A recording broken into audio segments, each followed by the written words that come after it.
अब ज्यादा हम कुछ नहीं बोलेंगे, आजकल टीचर कुछ बोल देता उसको नौकरी से ही निकाल देते हैं, हमको नहीं निकालेंगे।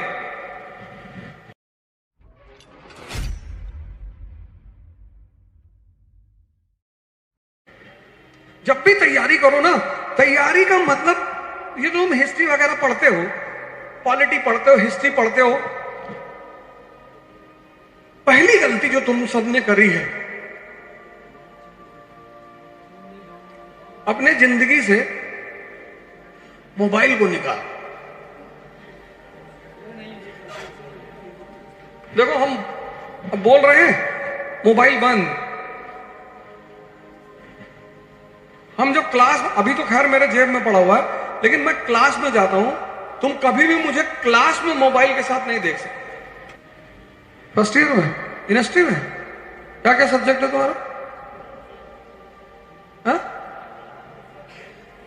इंग्लिश और संस्कृत? नहीं कुछ पूछेगा नहीं, तुम तो टेंशन में आएंगे, मास्टर बेइज्जती करेगा। शिक्षक को कुछ काम नहीं करने चाहिए। एक तो स्टूडेंट की बेइज्जती नहीं करनी चाहिए, मैं तो हमेशा इसके खिलाफ रहता हूं। दूसरा, उसको डिमोरलाइज नहीं करना चाहिए।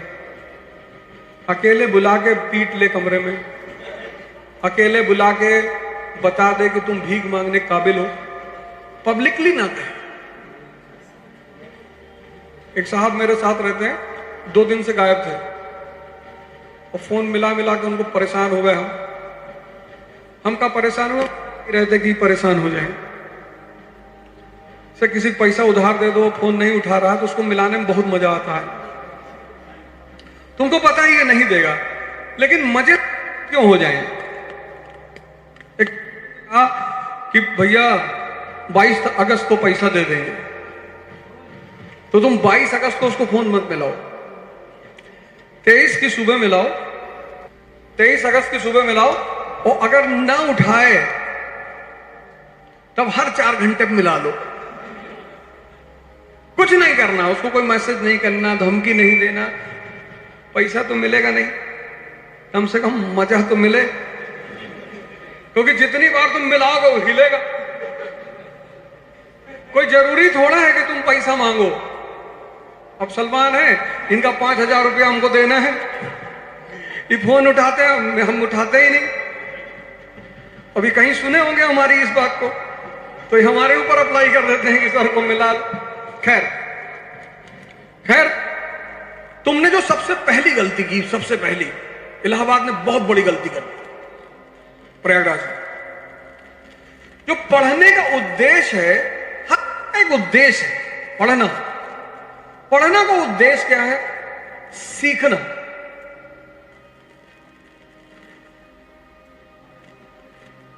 ये उद्देश्य है। ये अब जब तुमने ऋग्वेद की अर्थव्यवस्था पढ़ी तो क्या सीखा?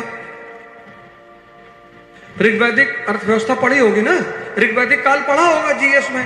तो जब तुमने ऋग्वैदिक काल की अर्थव्यवस्था पढ़ी तो क्या सीखा?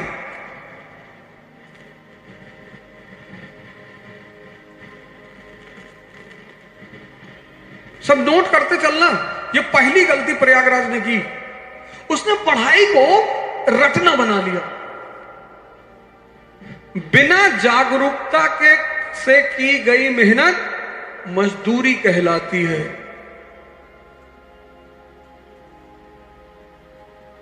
कौन सी मेहनत? बिना जागरूक के हम क्यों कर रहे हैं? हम ये क्यों पढ़ रहे हैं? बिना जागरूकता से की गई मेहनत क्या कहलाती है?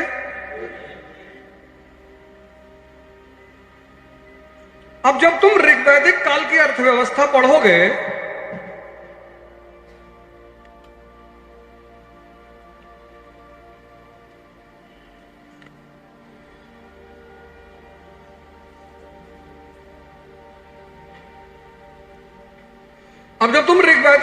अर्थव्यवस्था पढ़ोगे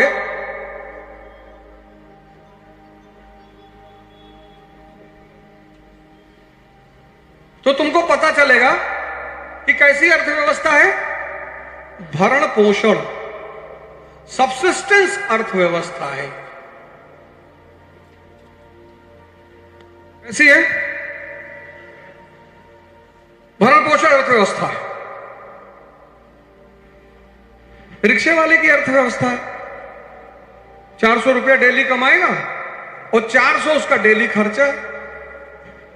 अब ये जो भरण पोषण अर्थव्यवस्था का व्यक्ति है, ये टैक्स दे सकता है? ये कर नहीं दे सकता।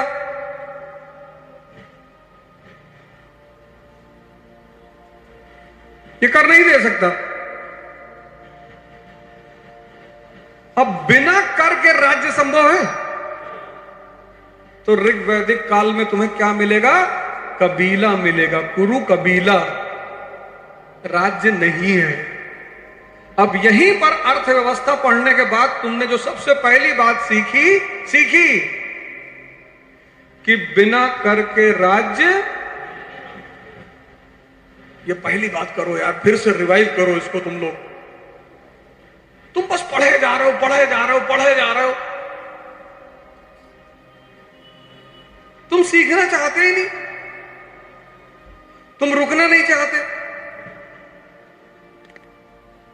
कितनी बड़ी गलती तुम कर रहे हो। तुम्हारा इंटरेस्ट खत्म हो गया है, तुम जबरदस्ती पढ़ रहे हो, रो के पढ़ रहे हो, मजबूरी में पढ़ रहे हो, गिड़गिड़ा रहे हो।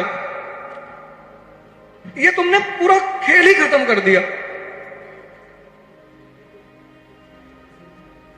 इसीलिए तो तुम्हारा पढ़ने में इंटरेस्ट नहीं पैदा हो पा रहा है। जब कोई काम करने से अंदर परिवर्तन तो इंटरेस्ट पैदा होगा? कभी नहीं होगा, तुम्हारा हो ही नहीं रहा है। अब तुमको इसको पढ़ने के बाद क्या हुआ? तुम अफगानिस्तान की तरफ नजर दौड़ाओगे कि यार यहां सेना नहीं है स्थायी, यार यहां प्रशासन नहीं है, यहां की करेंसी क्या है? अफगानिस्तान की करेंसी का नाम बताओ। रूबल।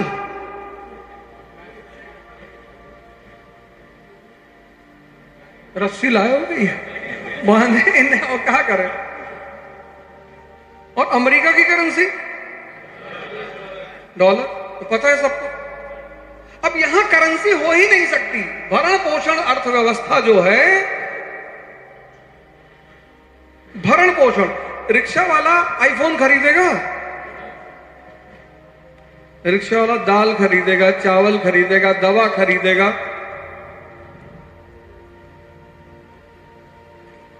रिक्शा वाला हीरा खरीदेगा? नहीं खरीदेगा। यहां करेंसी हो ही नहीं सकती, यहां करेंसी का सवाल ही नहीं उठता।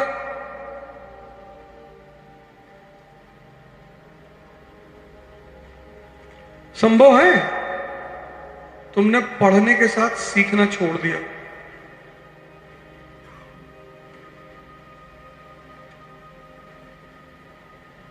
इसलिए तुम सब लोगों के लिए पढ़ाई बन गई अभिशाप, मजबूरी, तनाव, दबाव, प्रेशर। भैया कोई बना दे। कौन बनाएगा? मत है जो किसी को कुछ बना दे तो भगवान खेल हो जाएगा। जिस दिन इंसान किसी को कुछ बनाने लगेगा तो सबसे पहले तो अपने घर को बना ले जाएगा।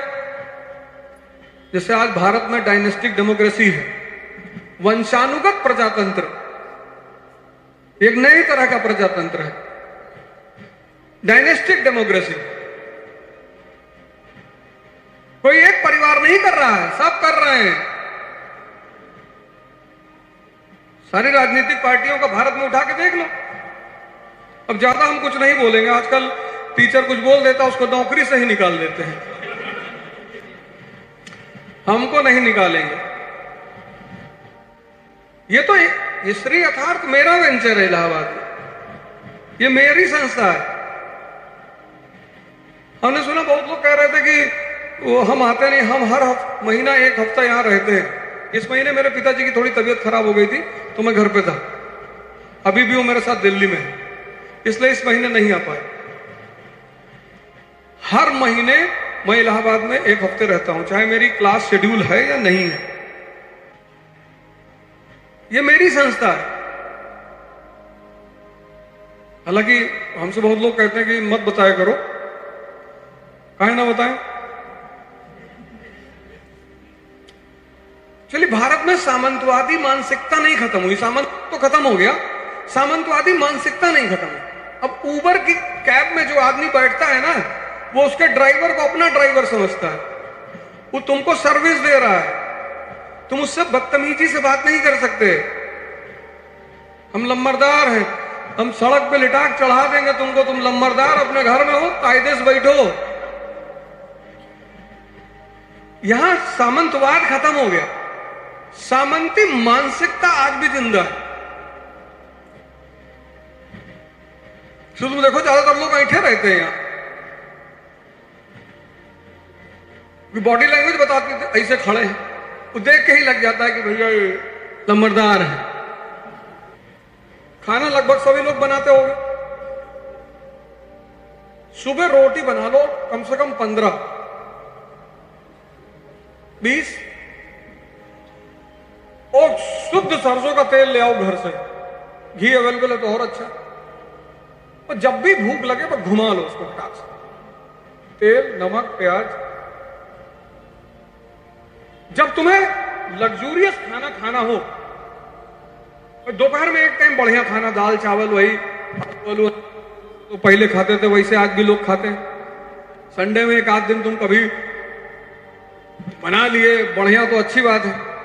खाने का थोड़ा ध्यान दो। रात में कोशिश करो हल्का भोजन करो, इसको रात में काम मत करने दो, इसको भी सोने दो। किडनी, लीवर, स्मॉल इंटेस्टाइन, बड़ी इनको भी सोने दो, इनको भी आराम करने दो।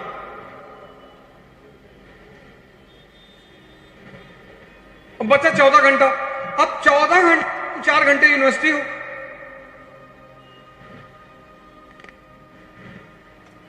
4 घंटा वो चला गया, अब बचा 10 घंटे। अब उस 10 घंटे में तुमको यूनिवर्सिटी का भी काम करना है और तुमको तैयारी भी करनी है। बस उसी 10 घंटे का चार्ट बना लो।